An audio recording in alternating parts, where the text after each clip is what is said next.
Okay, hello everyone. Today we're going to be talking about forces. So, the next topic is going to be elastic deformation. So, what does it mean by elastic deformation? Basically, elastic deformation is about springs. So, consider a spring like we have here. This is a spring which is just left alone, unstretched, unpushed, or anything. But for example, if we take one side and we start to pull, the spring extends. This extension can be seen here, and this extension is the length that is added to its original length. So for example, if originally the length of the string was x centimeter, and when we pulled it, the amount of length that got added is going to be its extension.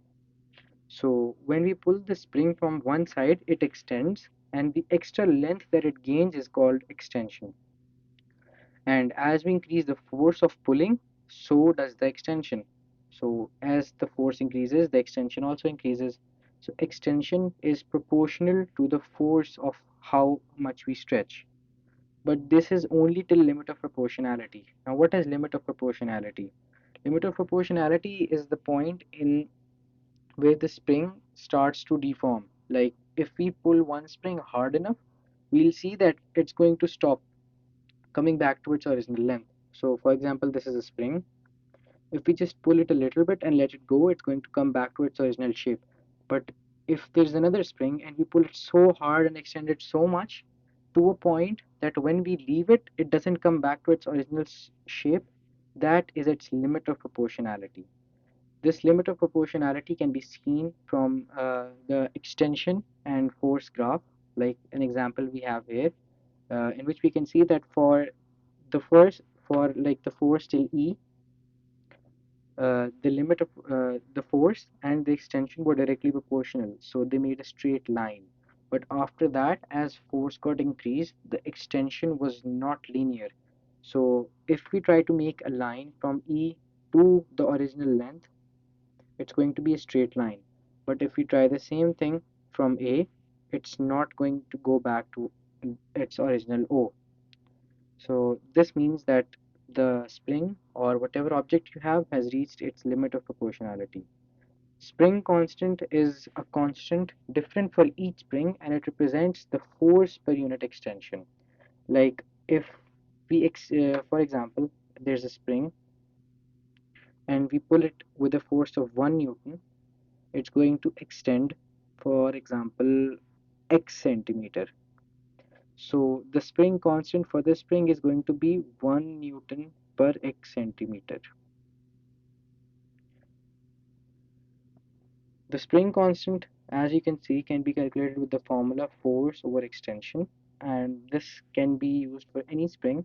We can just put the values in it and we can find the spring constant. By rearranging the formula above, we can get the formula F is equal to Kx, which is a very important formula for springs because this is what we use to find out the extension we get from a certain amount of force, or if we want to know how much force we should exert to get a certain amount of extension. So we can also calculate the spring constant from the load extension graph, as we can see here, by calculating the gradient of any point before the limit of proportionality. So if we look at E, E is our limit of proportionality. If we just take any point and we divide the force by the total extension, we can get the spring constant for this specific string. And always ensure that the correct units are being used. So for example, here we can see that Newton is being used for force, but millimeter is being used for extension. So be sure to convert it to meter before you start uh, you're putting it and calculating the spring constant. Okay, so friction is another very important force that exists in our daily life. Friction is basically a force which opposes motion. It is necessary for us to do basic activities such as walking, uh, and friction also produces heat which causes energy loss. So when we try to drill something into our wall, we can see that the drill bit gets very hot, and that is because of the heat produced by friction. Friction is produced when two solids are in contact and one of them wants to move. So the maximum friction is when an object is moving. So if this is a surface and this is a box which is being dragged on the surface, there's going to be friction between the box and the surface, and this friction is going to be the maximum when the object is moving. When the object is completely still without any force, the friction is going to be zero. Friction is also present in air, we call that air resistance, and liquids, we call that drag.